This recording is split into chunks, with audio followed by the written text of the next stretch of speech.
As many aspects of Canadian business and living constantly evolve, it is hard to always be certain about economic stability.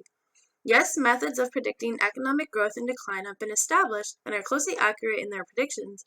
The Canadian economy continues to still fluctuate, and its members, in this case particularly the households, are heavily impacted. One effect that this instability has on the Canadian households is the continuation of debt. Why is it that the average household income continues to rise on a yearly basis, but Canadian households are continuing to struggle with debt on an annual basis as well? Now, although the immediate thought is that debt negatively impacts households, there is an opposing view of this statement, which is that debt can actually be beneficial for Canadian households as well as the economy as a whole. The one standpoint on this topic that regards debt as only having a negative toll on Canadian households would also be the opinion that is widely believed by most Canadians.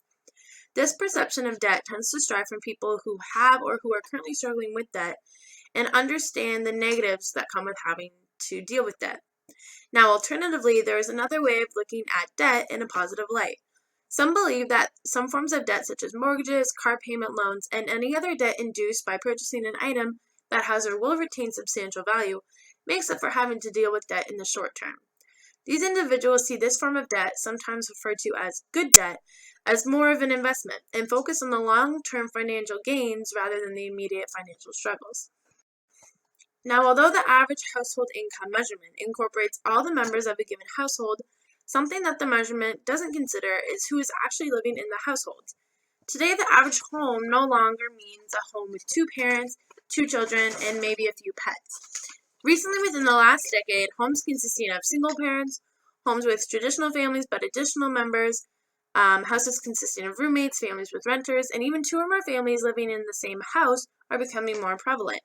And of course, each of these situations branch off into even more specific categories, such as the ages of these people, the genders of these people, the ethnicities of these people, and of course, how many incomes are actually in the household. Now, even though 33% of Canadians are still living in traditional homes or norm homes, so double income households, there is still 2/3 of the population that is living in a household with a different structure. There is no doubt that diversity is present when it comes to the living arrangements of Canadians, and it's also certain that this occurrence has a major effect on the accuracy of the average household income as a measure because it struggles to represent the variety of living situations in Canada today. So why is the average household in Canada owing more debt on a yearly basis, even though the average Canadian household income is increasing on a yearly basis? According to Stats Canada, Canadians spend an average of $1,100 more on vacation, close to $800 more on food, drink, and entertainment, almost $2,000 more on home renovations, nearly $500 more on recreation, and close to $400 on miscellaneous activities, compared to how much they spent in 2010 on these same items, only 3 years prior to the data for this statistic being collected. Another statistic provided by Stats Canada talks about the debt-to-income ratio for the average Canadian household. Stats Canada concluded that the debt-to-income ratio has been constantly at an all-time high for the past 4 years, at an average rate of 164.6%. This means that debt collectors own about $1.65 for every dollar of a household's disposable income.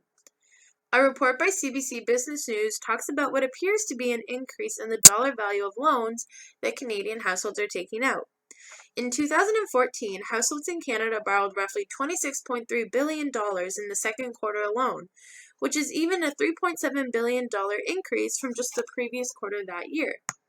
Now, referring back to my theory that consumer spending and consumption from households were increasing at a more exponential rate compared to that of the rate of increasing average household income, I found a statistic that highlighted this. In 2013, disposable income per household increased at a much slower rate than that of the rate of household mortgages and credit mark debt had increased, according to an article by the Globe and Mail. Now, alternatively, there are many statistics and reports that show how debt is actually decreasing per household, which in turn increases the amount of disposable income per household.